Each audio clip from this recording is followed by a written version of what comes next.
Fala galera, tudo bem com vocês? Aqui é o Emerson, a gente está indo para o terceiro vídeo do curso de hardware, de montagem e manutenção de computadores, né? Para ajudar os colegas da FATEC aí. Primeiramente gostaria de pedir que se inscrevam aí, deixa o like, entendeu? Pra dar, não é que assim, pra me saber se tá... Não é pra dar aquela fortalecida, mas pra mim saber se tá tendo retorno, entendeu? Se você tiver alguma dúvida, alguma coisa, pode comentar aí também. Caso queira, tipo, manda uma mensagem aí que a gente passa o WhatsApp aí pra gente tá ensinando melhor, tirando as dúvidas. E é isso. Bom, na aula 2 a gente viu sobre placas-mãe, né? Eu expliquei bastante coisa sobre o conceito de placa-mãe e o porquê que eu acho que a placa-mãe na realidade é uma das coisas primordiais do computador. Ela é base, estrutura para tudo, entendeu? Então eu acredito que ela tem que ser o primeiro item a ser comprado num computador, porque ela vai definir ao quão longe você vai conseguir chegar. Porém, eu esqueci de explicar. Não é que eu esqueci, eu deixei para explicar num próximo vídeo a parte de BIOS, né? Porque a BIOS em si, ela é basicamente o que gerencia o seu computador no back-end. Ela que controla a hora, ela que determina qual processador vai ser compatível com sua placa-mãe. Ela que determina, ela tem toda uma listagem de memórias que o seu computador vai aceitar, quantos periféricos podem ter no seu computador, qual é o tipo de boot que você vai dar no seu Windows. E entre outras coisas, tipo se você vai usar o som on-board, se você vai usar uma placa de vídeo off-board, se você vai usar a rede on-board, se você não vai usar ela, se você vai usar um dispositivo legacy, se você vai usar HCI, se você vai usar o modo IDE. Ela que gerencia tudo isso. Basicamente ela é o cérebro e o coração do seu computador, da sua placa-mãe, tá ok? Aqui na parte main dessa BIOS aqui que eu tô olhando, ela é de um notebook da Lenovo, né? É o J4 ETE. Vocês podem pesquisar depois por esse computador aí. É um computador bem bacana, inclusive. Ele tem um processador Intel Core i7 de quarta geração. Ele é quad-core, mas com Hyper-Thread para 8. Então ele simula 8 núcleos de 2.90. Tem 8 GB instalado. Aqui tem o MAC address da placa de rede onboard, né? Não do Wi-Fi, da placa de rede onboard. Esse é o que é o número de série dele. Aqui tem o serial da placa-mãe, caso vocês queiram pesquisar também, para vocês verem como é que ela é. Aqui o chip GME, que é o chip que faz o auxílio no caso da BIOS e dos outros periféricos. Ele está na versão 9. Essa BIOS, a última vez que ela foi atualizada, ela foi atualizada no dia 13 de 3 de 2015, tá ok? No caso desse sistema aqui, ele vem com uma licença standard, não foi alterado, e ela está com o modo Secure Boot de Wi-Fi. Para você poder instalar, por exemplo, fazer uma formatação, alguma coisa, e ela não seja oficial, você tem que desabilitar o Secure Boot, né? Porque senão ele não, por exemplo, esse notebook aqui ele é feito para rodar com Windows 10, ele não vai conseguir rodar o Windows 7 ou uma distribuição Linux. Na parte de configurações, aí a gente já tem algumas outras coisas, que por exemplo a parte de rede, que é o que eu tinha comentado. Aí tem que colocar, tipo, por exemplo, como isso aqui é uma BIOS de notebook, né? No caso, se ao ficar conectado o cabo de energia, se a placa de rede fica ligada, por exemplo, se a placa de rede permanecer ligada o tempo todo, lógico, se você tiver uma descarga elétrica, alguma coisa, pode queimar. Mas, por exemplo, assim, você consegue ativar esse computador de um outro terminal usando o MAC address dele, entendeu? Você consegue mandar comandos para esse computador, mesmo ele estando desligado. Aqui no caso está como... Só fica ligado a placa de rede quando ele está conectado no carregador, né? Aí aqui ele está falando que fica ligado aos protocolos IPv4 e IPv6, que no caso o professor Rosic explica muito bem na aula de redes. Todo chip de rede ele tem uma EEPROM que vem gravada nele, que é a ROM dele, E aí tem aqui no caso ele tem a configuração de você setar se você deseja que a EEPROM leia primeiro o IPv4 ou IPv6, e se você deseja deixar ligada essa EEPROM da placa de rede. No dispositivo USB não tem muito o que explicar, né? Varia muito também as opções de placa-mãe, placa de tablet, de notebook. Aqui está perguntando se eu desejo deixar sempre ligado e se eu desejo recarregar, tipo, por exemplo, o notebook ele está em modo standby, se eu desejo deixar ele para carregar placa, tipo, por exemplo, carregar meu celular, alguma coisa. O PCI, o USB ele já está na geração 3.2, que atinge até acho que 20 GB de velocidade por segundo, né? E aí aqui tem a opção de você setar se você quer que seja um controlador USB 2.0, 3.0. Keyboard Mouse, ele pergunta se você deseja, aqui no caso, fazer a tecla swap entre o Ctrl e o FN, né? Porque no caso, por exemplo, assim, tem notebooks que quando estraga o teclado do notebook, ou você coloca se você não for colocar um outro teclado, você não consegue utilizar as teclas de atalho do notebook, por exemplo, para ligar o Wi-Fi, trocar de monitor, ligar um Bluetooth, fazer um bloqueio, ou diminuir o volume, que é tudo feito pela tecla de função, né, que é a tecla FN. Aí você tem essa opção de fazer a troca de função entre o Ctrl e o Function Key. Display, ele está falando que ele vai usar o display do próprio notebook. Aí ele deseja se você quer usar os gráficos integrados, que no caso, por exemplo, aqui é um Intel Core i7, então ele tem a Intel HD Graphics. Mas no caso desse notebook ele também tem uma placa da NVIDIA instalada. Aí ele deixa pro dispositivo determinar qual placa ele vai querer usar durante o uso, entendeu? Na parte de power ele tem algumas coisas de gerenciamento de energia. Intel Rapid Technology é uma tecnologia que acelera os HDs. Intel Step é uma coisa que, tipo assim, quando ele é voltado ao processador. Intel Speed Step. Por exemplo, se você está fazendo uma coisa que demanda muito processamento do processador,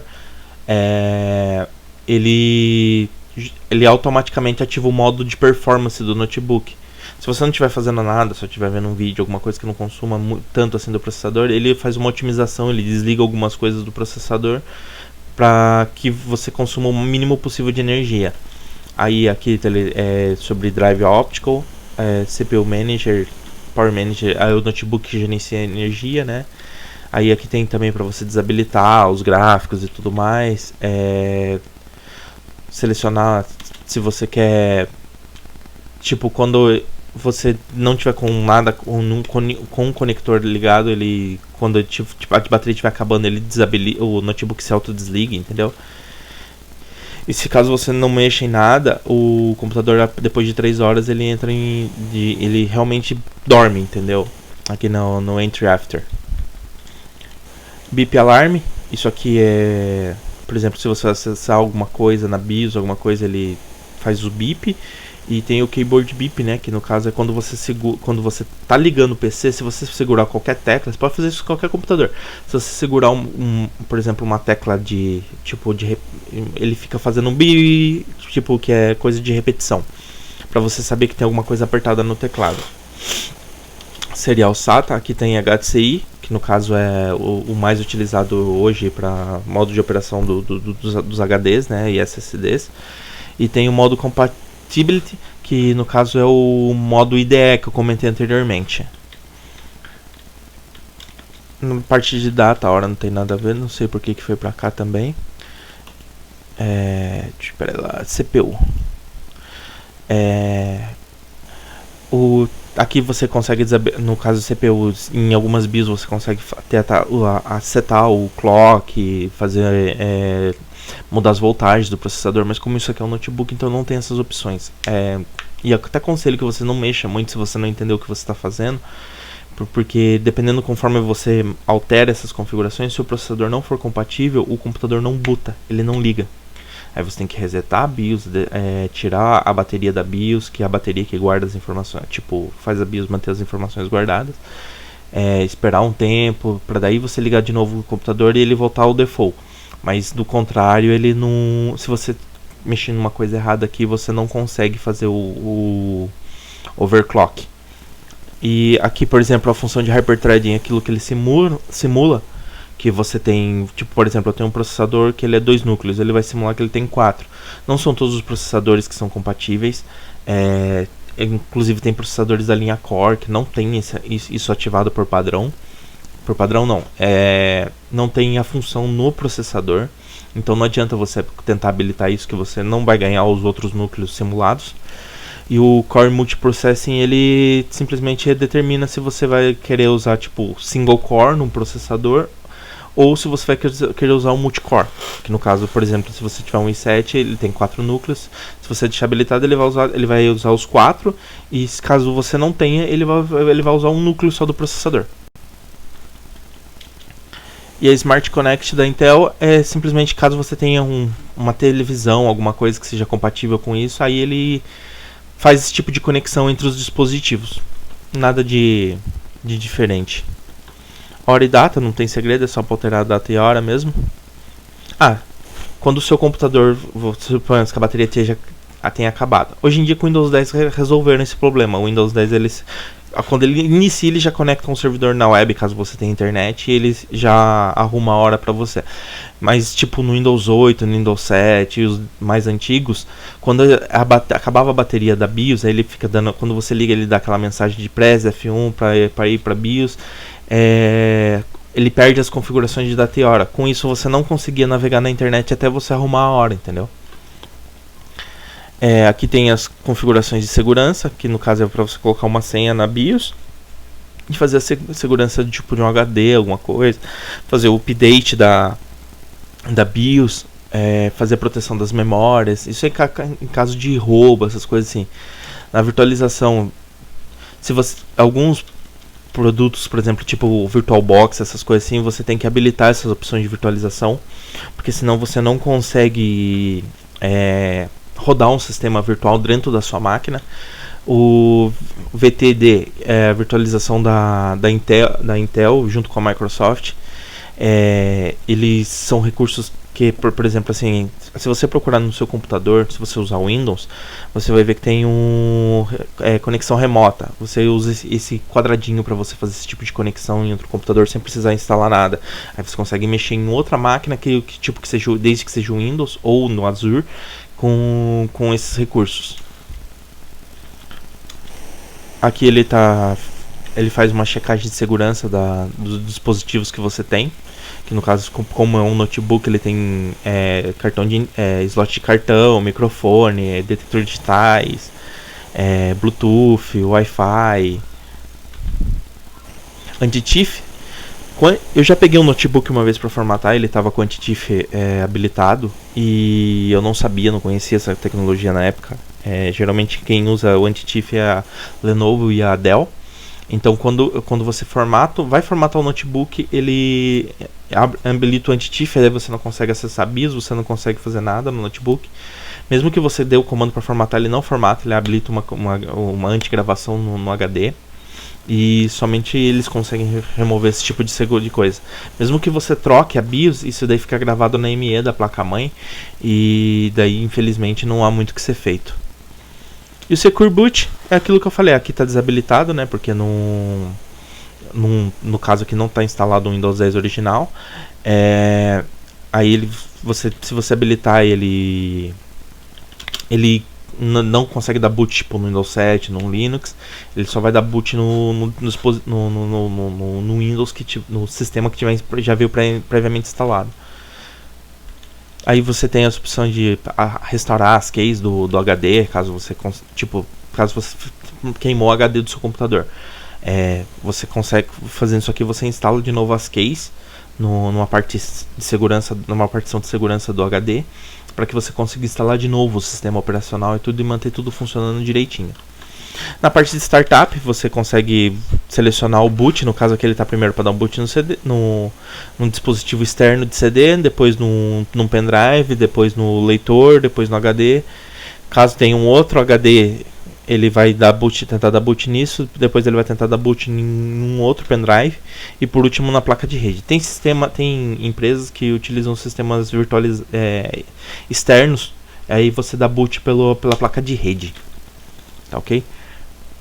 Aqui ele está falando qual que é o dispositivo de boot, né, da placa de rede.